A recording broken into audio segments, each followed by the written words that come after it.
Tuwa sa pagbubukas na inaabangang balikbayan box ng isang mag-anak na uwi sa pagkadismaya dahil ang laman daw ng natanggap na padala napalitan.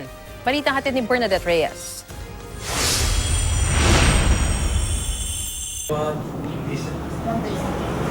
Excited ang pamilya ng OFW na si Joan Villacorta nang sa wakas, dumating ang pinadalang balikbayan box mula Qatar.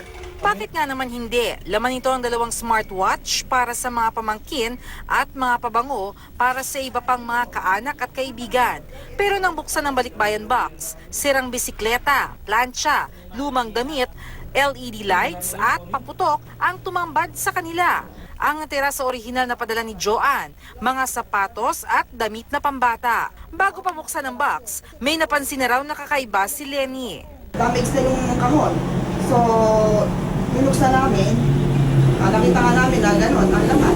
Sabi ko, anak, bakit ganito yung box mo? Ang lambot ng ibabaw. Base sa tracking number ng package, noong December 26 pa dumating sa Pulilan, Bulacan Delivery Hub ang box, pero January 2 na nang ma-deliver ito sa kanilang bahay sa Barangay Sakdalan, San Miguel, Bulacan. Ngayon, may isa pa silang inaabangang package mula sa Qatar. Di maalis ng pamilya na mangamba. Nagtungo na ang pamilya sa Department of Trade and Industry para maghain ng reklamo. I-endorso ng DTI Bulacan ang reklamo sa Fair Trade and Enforcement Bureau sa DTI Makati para maproseso ang reklamo.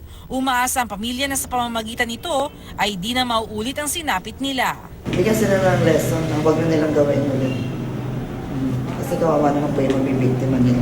Sinubukan ng GMA News na makuha ang panig ng LBC, pero ayon sa tagapagsalita ng kumpanya, wala pa raw silang mabibigay na pahayag sa nangyari. Iniimbestigahan na rin ng kumpanya ang insidente.